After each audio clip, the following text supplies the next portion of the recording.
I was a Peace Corps volunteer in Burkina Faso when it was still Laos Volta, Upper Volta, center of West Africa. Apartheid was still existing, the Biafra War was going on in Nigeria, and I worked among the Gorma people, a group in eastern Burkina Faso, near the Niger border. The colonial differentiation of the countries, Niger and Burkina Faso, cut right through the Gorma people. And Gorma meant, in their language, human being. What they called me was bon piano, which translates as white thing. So we got the status hierarchy very clear, very quickly. And in most of the villages I was in, this was before the international agencies were there. I was the first bon piano in many of those places where I worked. And it was a life-changing experience and has affected everything that I've done since. I had the honor of being part of launching the African Evaluation Association in Nairobi in 1999. We met at the United Nations compound outside of Nairobi, and I wasn't sure if there'd be any representatives from Burkina. The Gorma are one of the smaller groups in Burkina, but there were 3 representatives from Burkina Faso, one of whom was from Fadi Gorma, the land of the Gorma. So we met, had lunch, caught up on the news. The road between Ouagadougou and Niamey had been paved. All the international agencies were now working there. There had been changes of government. I knew a little bit about that. But in the course of talking, it was clear that Burkina had joined the international community. And I reminded him that when I was there, I was called bon piano. I said if I went back today, I was imagining that perhaps a certain, shall we say, political correctness might have reached the bush. I said, if I went back today, would I still be called bon piano? He said, no, we wouldn't call you bon piano. I said, so what would I be called? He said, wan piano. I've been away from the language a long time. Wan piano? Yeah, old white thing. Not sure that's progress, but it's honest. And it's how I come to you tonight, with the miles that represents and the chance to share with you some of what those miles and perspectives have brought to me. I have been at this for some 50 years, and a big part of that experience, some of my best memories, are being a part of IPDET. I joined Ray and Linda in 2000 when IPDET began. It's been a phenomenal journey, and I honestly didn't think when it ended precipitously that it would rise again. I actually did a keynote some 4 years ago, maybe 5, at IPDET, when IDRC, the International Development Research Center, wiped out their evaluation unit in a change of administration. And that keynote was about the fragility of evaluation units. How they're typically dependent upon 1 or 2 people, that it becomes important for all of us not to take these experiences for granted. Not to think that this is a sure thing. It's not at all a sure thing. And my compliments and gratitude for the Bern contingent, the people who come together in this collaboration to create IPDET 2.2. I admit to skepticism. I didn't think we would be joined together again. I didn't think this Ubuntu moment would come. And I wanted to be here and I'm pleased to be a part of this continuation. But I say to all of you, savor this moment. Savor this moment. Do not take this for granted. You're a part of something extraordinary.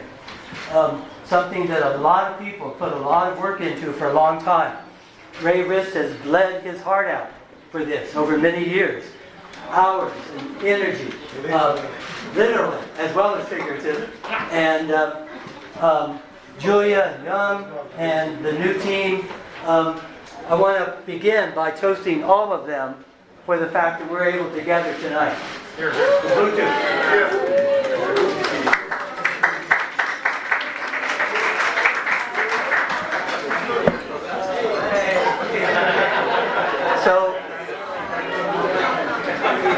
My theme tonight is Wampianos, old white folk, think a lot about the past, but we also realize that time is running short and are interested in the future. I realize in talking about the future that I stand between you and dinner. Usually keynotes come after dinner, and when people are falling asleep from the dinner. Here it's just stomach grumbling, so we'll manage that. But the theme of what I wanted to talk with you about for a few minutes is evaluating transformation, which requires transforming evaluation. What you've experienced in the last week, 10 days, people have been here throughout that. Some of you who carried over from IPDET 1, is the highest quality training available in the world for evaluation in this form. And yet, the world is changing, and evaluation is going to have to change. So I want to give you a glimpse of where I think we're going and the challenges that we face together. And I do mean together, in the Ubuntu sense, that how we come together around these new challenges will affect the future of the world. And I don't mean to be hyperbolic about that. I believe that. Over the last 50 years, evaluation has become very, very good at evaluating projects, programs. We know how to do clusters of grants. We know how to do goal attainment, measure outcomes, do logic models, do theories of change. We know how to generate conclusions, lessons, recommendations about effective and ineffective projects, formative and summative evaluation. And that's yesterday's news. We're now being asked to evaluate different, what we call in the jargon, evaluands. So we say that evaluation grew up in the projects. It did. We have a project and program mentality. Projects and programs are largely closed systems. But as the world has changed and initiatives have changed and people are taking on systems change, we're now being asked to evaluate things like mission fulfillment, strategy, advocacy campaigns, policy change, systems change, complex dynamic interventions, community impacts, regional initiatives, environmental ecosystem sustainability, networks and collaborations, leadership, inclusiveness and diversity, innovation, collective impact, scaling, principles, and transformation. Project evaluation doesn't work for any of those things. We're challenged to come up with new ways of dealing with and conceptualizing what we do. Let me pick up then on this theme, especially of transformation. For the last couple of years, I've had the opportunity to become engaged with designing evaluation, working with people engaged in major global systems change initiatives. Some of them connected to the SDGs, some of them independent from that. Among those paying attention to global trends, and not everybody is, but I trust that you are, among those actually paying attention, there are two fairly dire conclusions. The first is humanity's use of the Earth's resources for both production and consumption is currently unsustainable, and transformation globally is urgently required to avoid catastrophe. The premise I offer tonight is that evaluation must be transformed if it is to be part of the solution rather than part of the problem. Traditional project and program evaluation will not suffice to address transformational systems change on a global scale. Indeed, traditional approaches to project and program evaluation can and do create barriers to transitional change and transformational change by forcing transformational change into small boxes and small images. Give you an example of what I mean by this. The Global Alliance for the Future of Food is an alliance of 20 major philanthropic foundations from around the world that have come together in the last 4 years to work on global food systems transformation.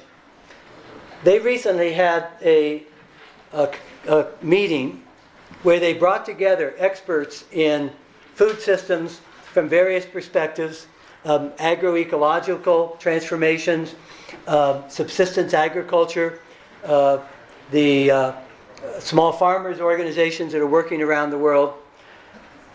Different perspectives, different experiences, all highly prestigious experts. And they presented, people reacted, and at the final session, in 3 days, each of them was asked, what's the one thing that you want to leave with this group? What's the message? These are major funders. They represent billions of dollars. What do you want to tell them? They each had a particular perspective.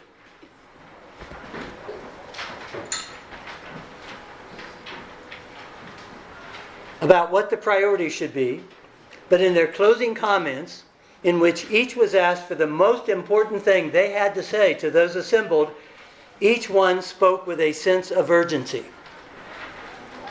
They said, time is running out. The urgent need to get beyond complacency, to take seriously the likelihood that there is a point of no return, and that it's not already passed, looms closer and closer. I was part of a conference at the University of Dundee last year where the theme was transformation. 400 people from around the world involved in all kinds of initiatives at all levels of responsibility. One of the keynote speakers was Terry Ahern, the Chief Executive Officer of the Scottish Environmental Protection Agency. And he said, in Scotland, we are living as if we have the resources of 3 planets when we only have 1. Australia is consuming 5 planets of resources, the United States 10.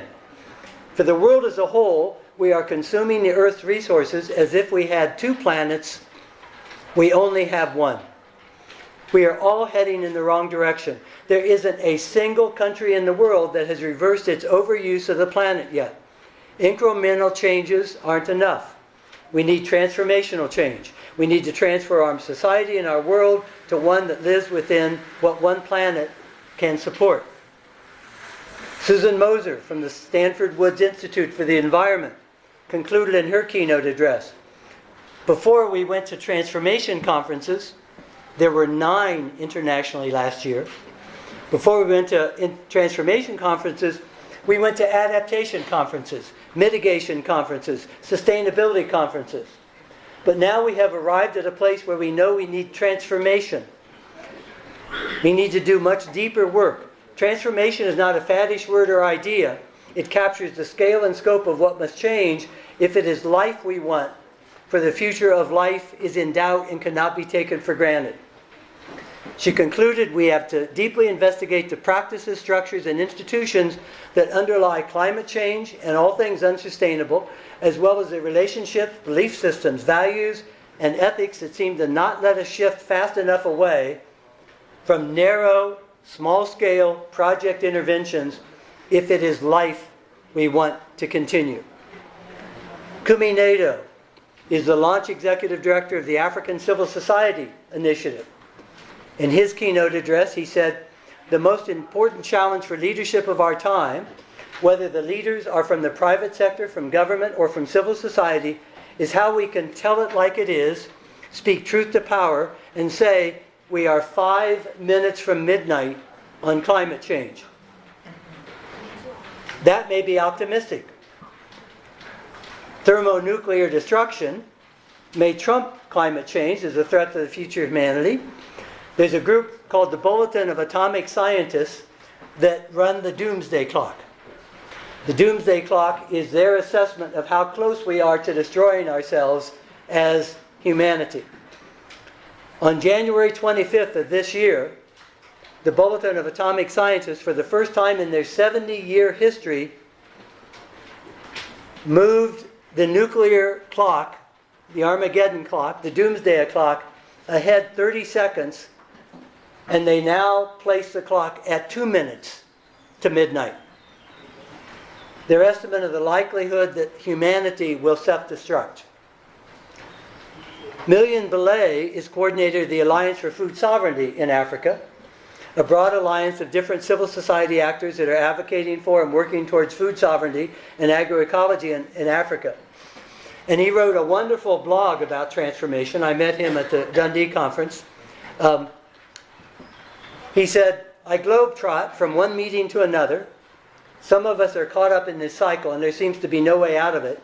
Anyway, this year, he meant 2017, I participated, in 9 international meetings. I was active in all of them as part of the organizing group or as presenter, and all of them had the theme of transformation. At last, there is a realization, at least among some, that fundamental change in the way we are living is needed. I think the majority of us are caught up in the paradox of deeply understanding the kind of transformation that is needed, but being part of perpetuating the same system that we hate. In August of 2016, a working group on what's called the Anthropocene presented a recommendation to the International Geographic Conference in Cape Town that humanity's impact on the earth had become such that it was time to move from the Holocene, which we've been in for the last 12,000 years, the people who mark these segments of our earth historically, back to the beginning. We've been in the Holocene for the last 12,000 years, and this group of large number of geographers, of social scientists, natural scientists have recommended that the striking acceleration since the 20th century of carbon dioxide, the rise of the seas, the global mass extinction of species, the transformation of land by deforestation and development mark an end of the Holocene and the beginning of what they call the Anthropocene, the period in which human beings are destroying the earth.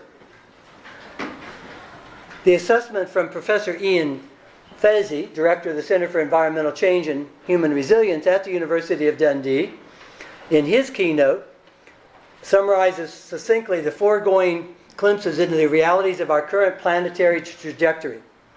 There are, of course, dissenting views and contrary evidence, but I find their assessments convincing and alarming. There are many scenarios being spun that portray varying degrees of catastrophe, some sooner and some later.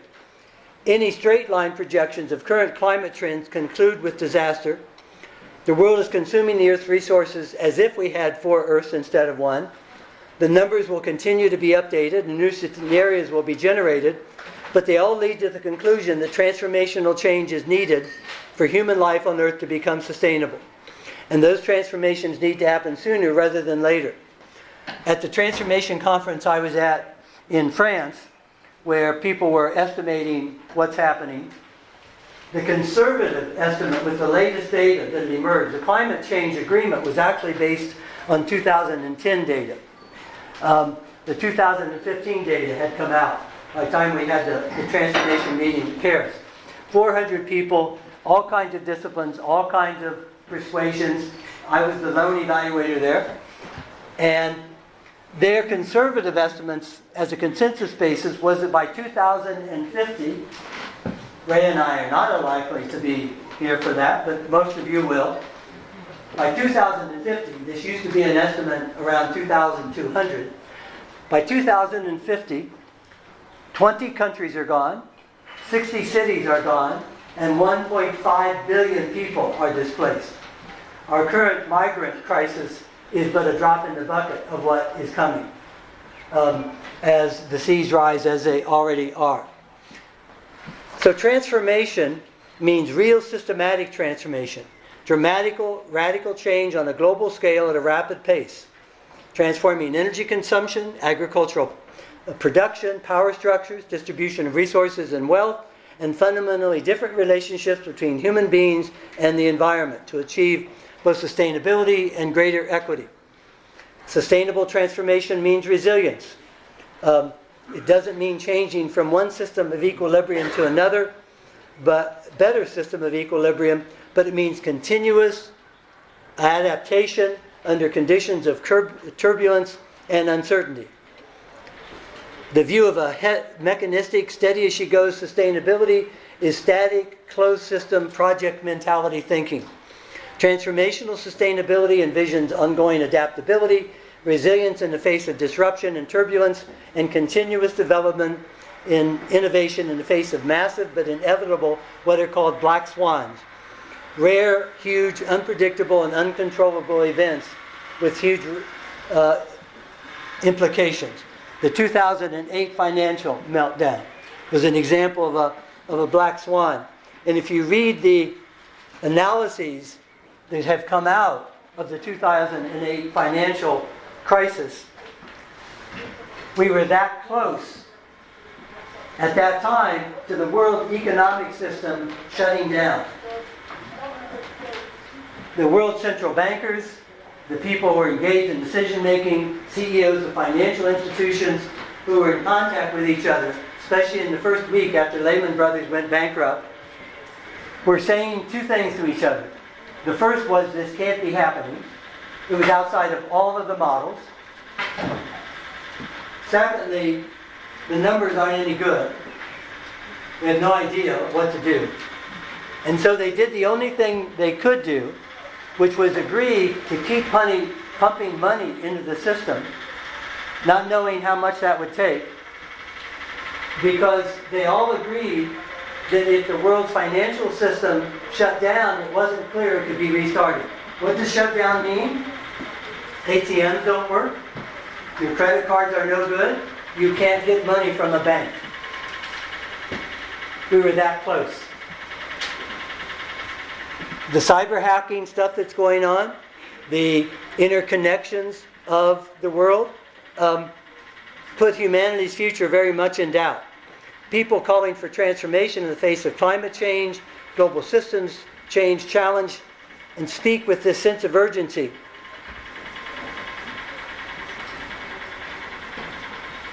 And in so doing, the question becomes, for us, what we as evaluators play a role in this. Complexity rules. Complexity theory says that nobody's really in charge of this stuff. Our intersecting and interdependent layers and levels of transformation are connected. Each of us is called upon to play a role in this. The World Bank has been dealing with this, with a group dealing with transformational engagements, and last year came out with sustainability criteria in which they define transformation as major developmental changes in systems, how they operate, what they perform, and how they do. Large-scale impact at national and global levels, economically, financially, environmentally, and across systems. That means across SDGs and intersecting with them. So what does this mean for us? Where am I going for this? For evaluation to be part of the solution and not part of the problem, we need to figure out how to evaluate transformation in a way that informs action that can help mitigate and perhaps avoid the greatest catastrophes. And to do so, we might be well informed by the advice of Bern's historical figure of eminence, Albert Einstein, whose image and presence is very much felt in Bern, who famously said, "We cannot solve problems with the same level of thinking that created them." We cannot solve problems with the same level of thinking that created them. So, what kind of level of thinking would be different? We have a system, including the SDG systems and the international agencies, that are very much nation-state based and based upon silos in different arenas of action. Some efforts to integrate some of those, but on the whole, it's a siloed system and a nation-state dividing system. On December 7, 1972, the first photograph by a human being of the whole Earth from space was taken by the astronauts in Apollo 17. That became known as the blue marble shot, which looks like this. Notice that there are no country lines on this, and no sector lines. It is an image, a true image of Ubuntu, a true image of one humanity. It was called the blue marble shot. You can't see the Earth that way unless you're 20,000 miles away, and only 17 humans have ever seen that. But that picture went what we would call today viral. It's the most reproduced iconic figure in human history. It shows the world as globally, holistic, and systematically one. It turns out that to actually capture all images of the Earth, you have to take 5 different photographs.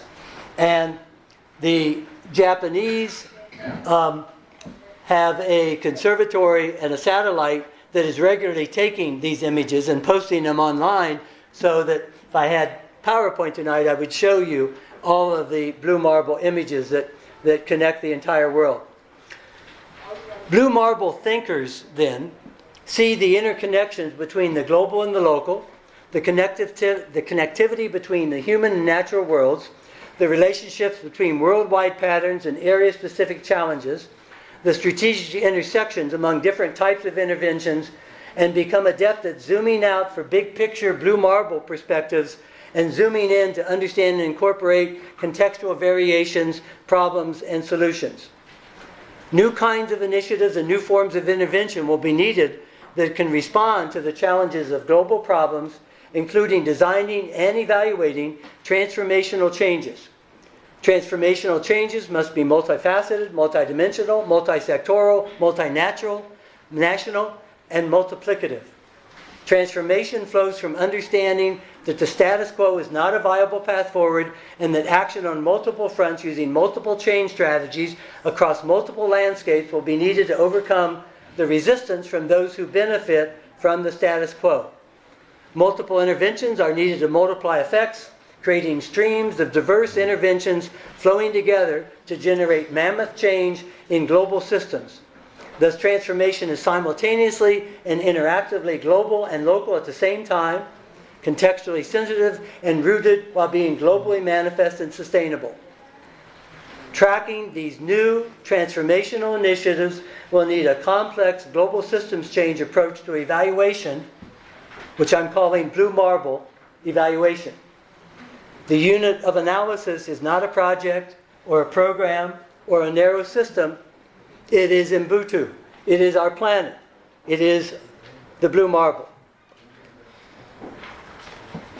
Traditional project and program evaluation will not suffice to get us there.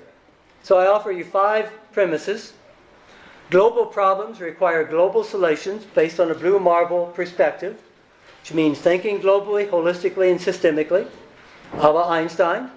For sustainable transformational change to occur on a worldwide scale, global and local system changes must intersect, interconnect, and coalesce into transformative movements, collective action that is both Earth-wide and Earth-wise.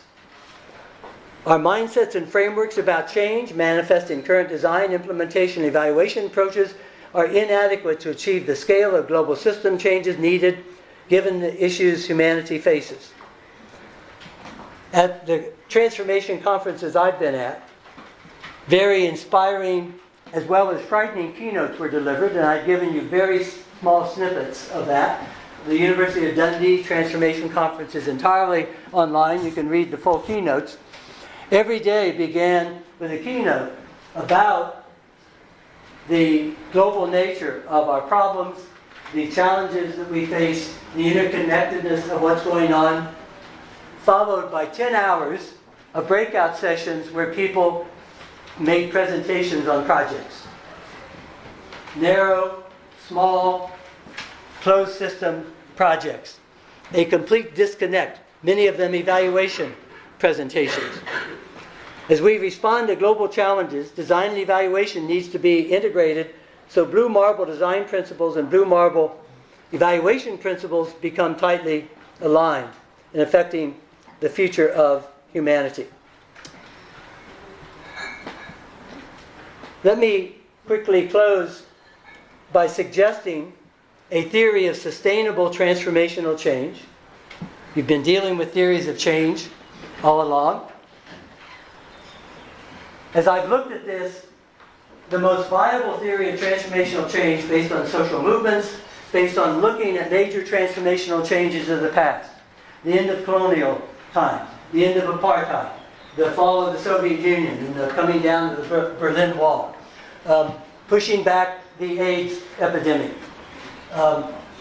looking at these kind of major, massive transformations, what we find is that there are multiple actors acting in their own arenas, doing different kind of things, some regulatory, some educational, some economic, some incentives, working at macro levels, at policy levels, at grassroots levels, and that when those changes occur, it's because these separate actions and networks of interactions among people involved reach a critical mass tipping point that changes the system. Nobody's in charge of that. No single actor makes any of these things happen. But the evidence is that the tipping points and critical mass can be accelerated by greater coordination, greater interaction, greater sharing of knowledge, greater tracking what each part of people working on these issues are doing. I want to suggest to you that as an evaluation community, we can play a major role in facilitating that knowledge sharing, that learning sharing. Part of what IPDET has created, not with the expectation of having created a network of people who can take on transformational change in the face of impending disaster, but we have more than 3,000 people around the world who've been through a shared experience of thinking about how change occurs. And if we create platforms and networks and ways of communicating about what everyone is doing in their own arena, and in our work with theories of change and logic models, include attention to climate change, to inequity, to the challenges that humanities face, and communicate and get people sharing knowledge about that, we become part of the solution rather than a part of the problem. And so with that image, and there's no other group of evaluators who can do this, we are it. If evaluation is going to play a role, it's going to be people here and people that we're connected to who are in a position to really create mechanisms for sharing, for working together. It means overcoming some of the thinking that we've been deeply successful in. So it's going to mean getting beyond project thinking to systems and complexity thinking. It means that there is no gold standard. If you find yourself talking about or being part of people talking about a gold standard, slap yourself in the face. That's bad language. There is no gold standard. It is the platinum standard is all of us working together with the best methods we can. Reconceptualizing rigor. It's not methodological rigor, it's rigorous thinking and engaging and connecting. There are no best practices. Context always matters. We have to appreciate and understand how we connect around context. The Dac Evaluation Criteria are being discussed and reconsidered. They're out of date. Effectiveness, efficiency, relevance, impact, static sustainability don't address the future challenges for both major international initiatives and the kind of interaction that we need. And the current emphasis by countries, international agencies, and governments, and especially donors, on value for money that we end up being a part of holds the the possibility, in fact, the likelihood of reducing everything to what can be counted in dollars. Last week, an article came out in the New Yorker magazine, which does astute fact-checking, so I have some confidence in the New Yorker. They publish extensive essays on major topics, and they were reviewing a book called Sense, C-E-N-T-S, Sense and Sensibility, about economic models of evaluation and change. And written by the president of Northwestern University, one of our prestigious universities, head of the economics department there, who tells of participating in a World Bank study in the 1980s. His name is Morton Shapiro. He was part of a team at the World Bank that evaluated the major initiatives in Africa to eliminate river blindness. See if I can pronounce this. Psoriasis, something like that. Am I close? There's an institute working on that. The river blindness is caused by a parasite that's cost millions of people their eyesight. It's endemic in large parts of sub-Saharan Africa. And in 1974, several sub-Saharan African countries with international agencies began a control program. The program was a huge success in that it prevented hundreds of thousands of people from going blind. But there was a problem. The economists involved couldn't show that the venture was worth it. I quote, "A cost-benefit analysis was inconclusive. The people who were helped most were so poor that the benefit of saving their eyesight didn't have much monetary impact. They concluded," they report, "that these benefits are inherently unmeasurable and therefore we cannot value their contribution. We conclude that the cost-benefit of such efforts is in doubt." That's a value for money framing that reduces everything to a financial number. We need different kind of thinking to think about the future of humanity, the values that we can infuse out of Ubuntu, out of a shared humanity. So let me close so that you can get to dinner by having us share together, if I can pick up here on the what I want to do. Let me see if this works. Having us sing together the Blue Marble Anthem of Evaluation.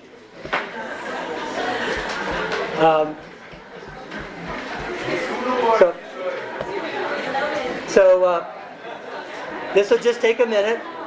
I'm going to play for you. This is to the tune of "Where Are the World." After the Haiti earthquake, major performers came together and did a version of this.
So,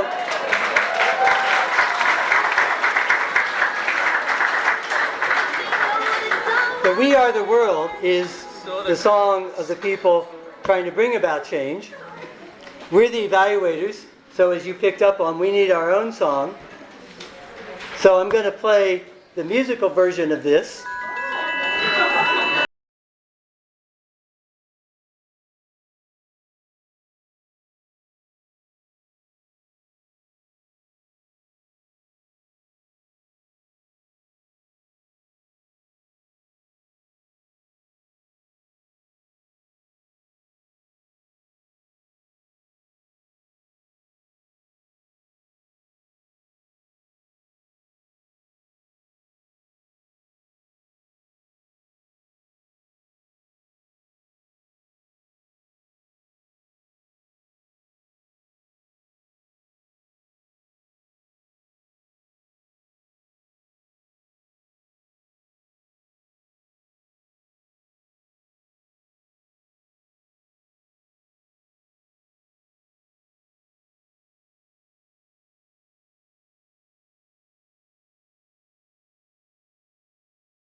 Thank you, Mike.